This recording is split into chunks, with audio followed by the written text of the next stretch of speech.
my idea of paradise. Will be bright both day and night when the Greenland lads come home, and our ship full up with oil, my lads, and money to our name.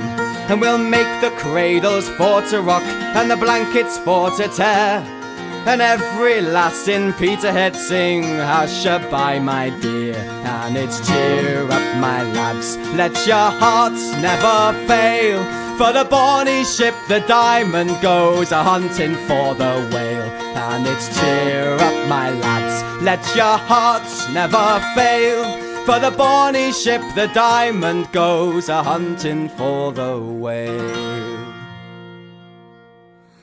Well, hello again there, folks. So I'm popped down to Durham Cathedral for the day, and I'm doing the cathedral walk. And I'm heading up to the Durham Cathedral itself along the river, which you can probably hear in the background.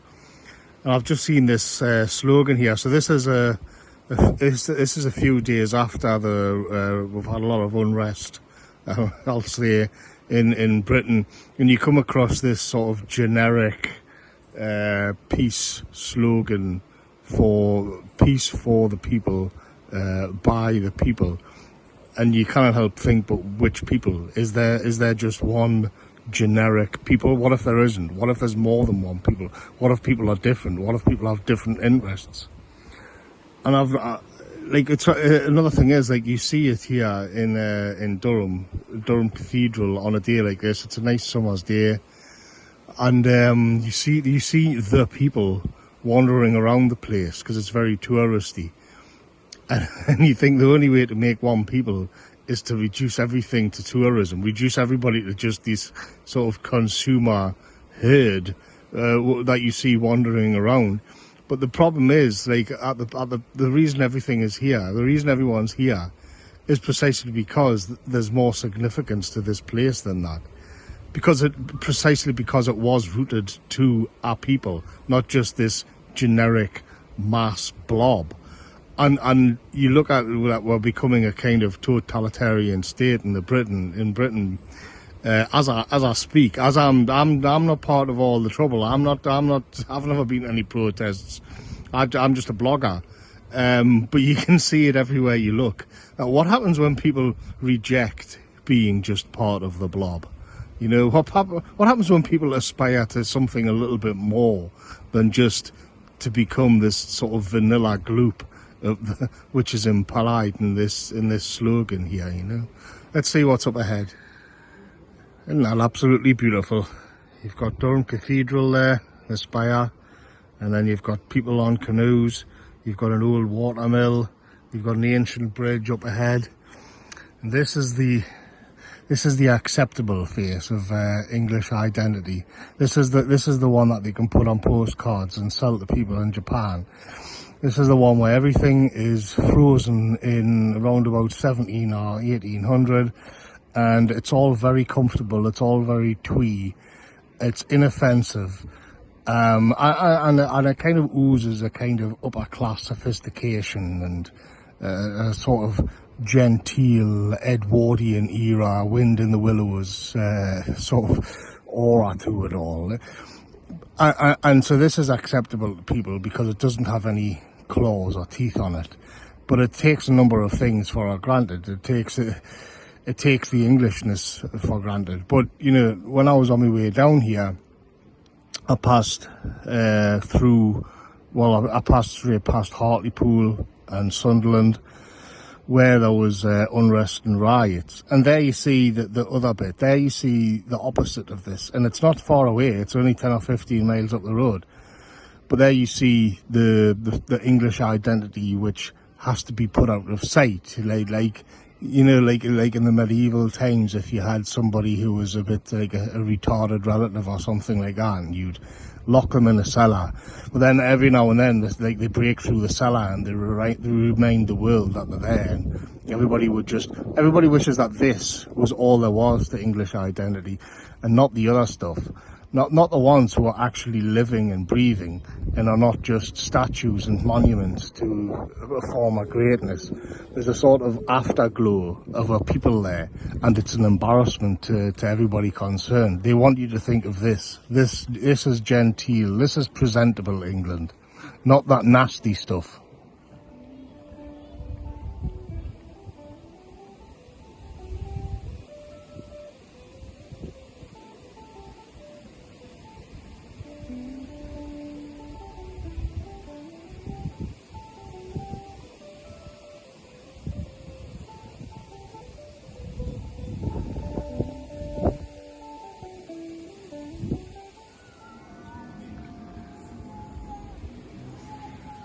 I wish we had the spirit in us that built this.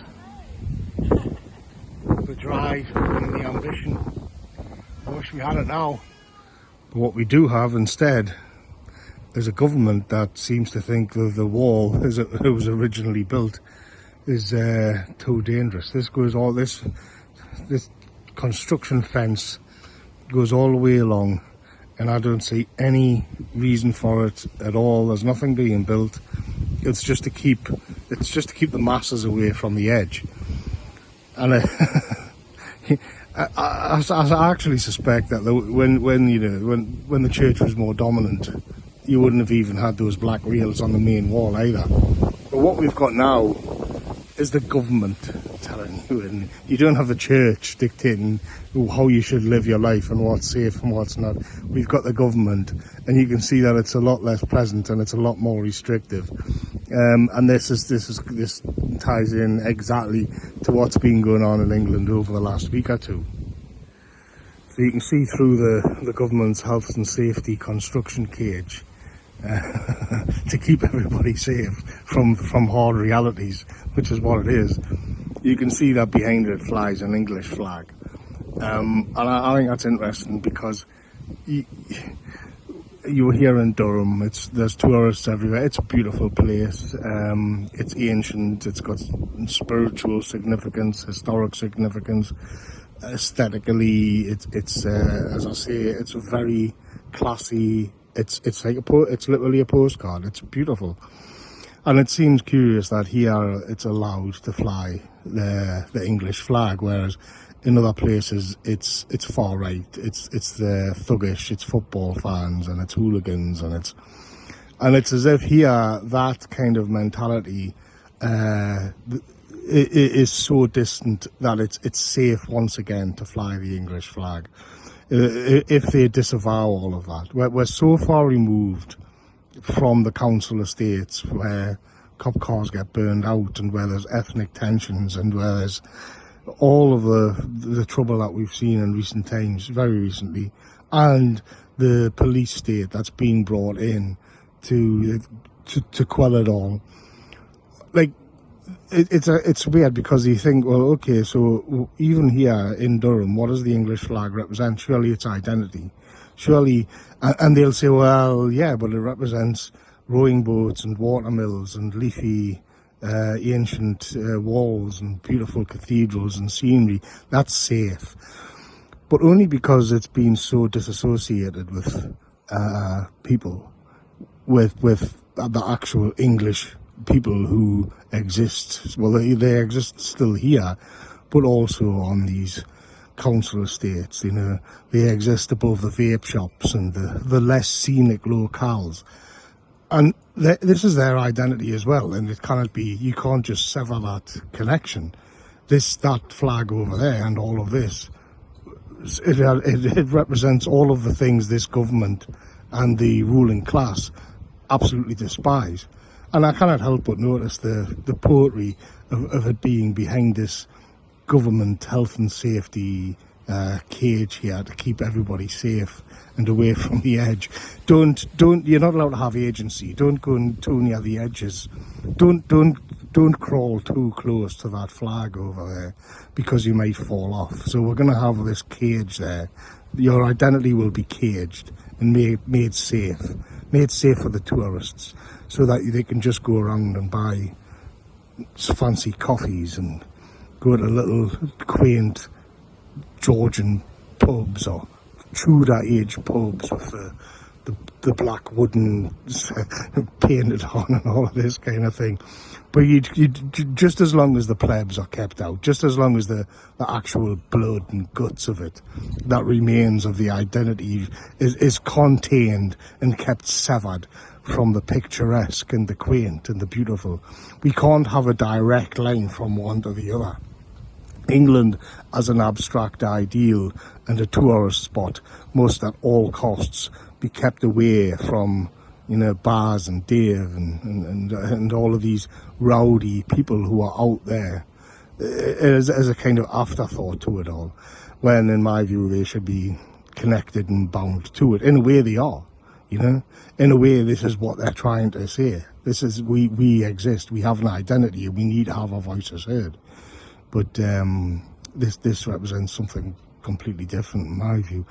Nobody feels threatened by that flag, which is, nobody feels threatened or intimidated by Durham Cathedral. They see it as this kind of architectural wonder that inspires awe, which itself doesn't really fit in with the materialist paradigm of the day.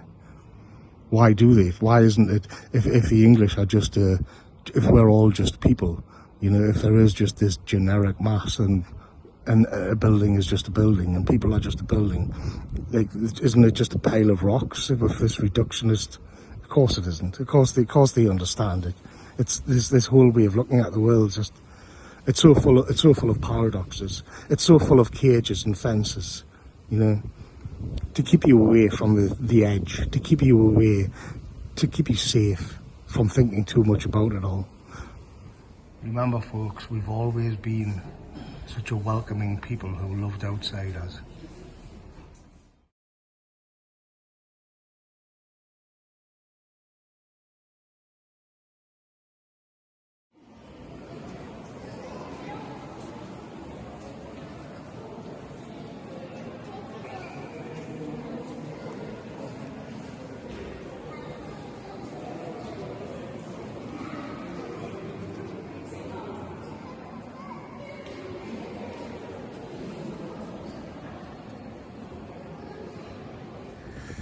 I suppose we'll have to be careful about being cynical. I mean, I went in there just before, and it's just absolutely beautiful. There's no taking away from it. It doesn't matter how much, you know, neoliberal kitsch, or how much it's been kitchified, and it's sort of the little trinkets that they're selling inside. When you go into the main hall, it's wonderful.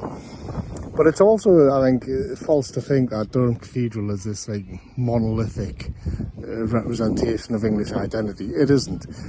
You know, Henry VIII wreaked havoc with the Reformation on Durham Cathedral, as well as many others.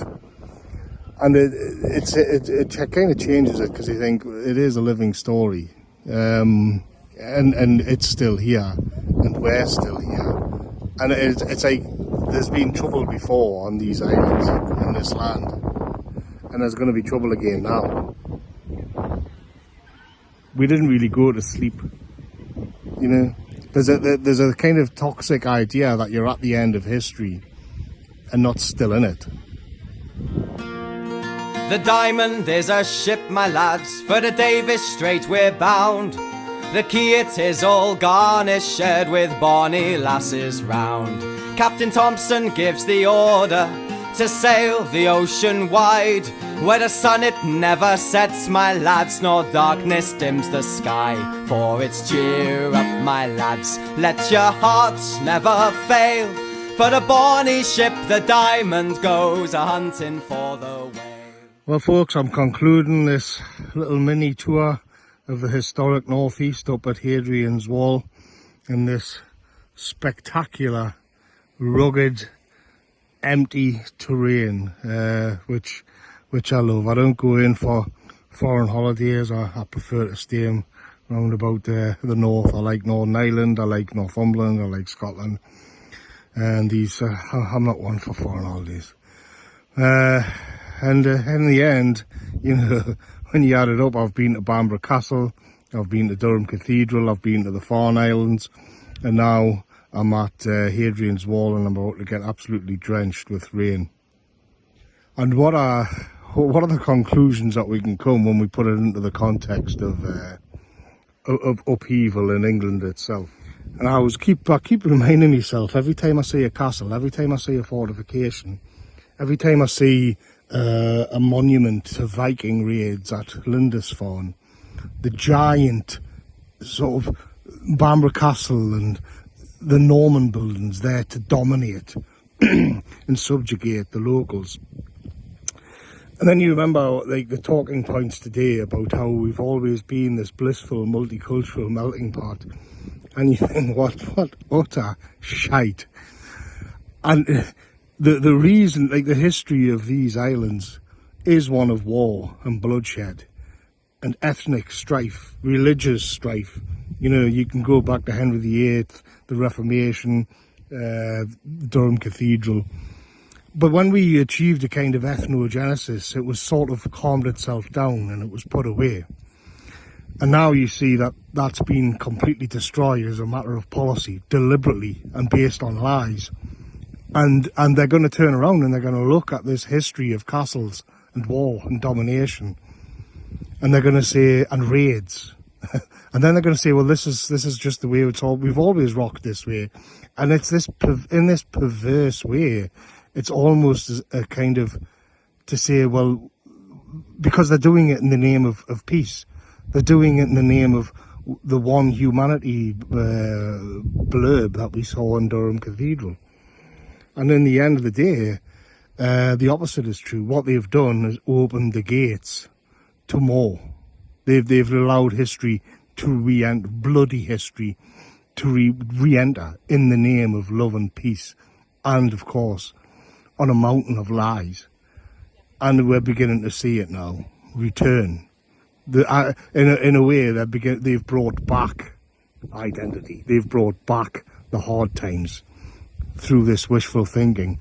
When we achieved an ethnogenesis and it was one tribe on the land, yeah, you could say it was peaceful, but it was precisely because we'd overcome so much horror and bloodshed, and the land is absolutely scarred with military fortifications. And I'm standing right on the most famous of them all right now. So the men who built that wall understood a few things about human nature that the average liberal doesn't and can't. They were right to be scared of what was on the wall. They were right to be scared of the people who dwelled beyond the wall, just as the Normans were right to build massive castles because they feared that the Anglo-Saxon peasants would murder them in the beds. They all understood something about human nature, which now we seem to have forgotten. And the funniest thing is about the nation of immigrants line is that the people who actually came here thought more like the far right and more like those unruly peasants today than it ever was. In fact, it's almost as if it's all repeating itself all over again. But the bloodshed and the misery will be on their heads and not ours. The Diamond is a ship, my lads, for the Davis Strait we're bound.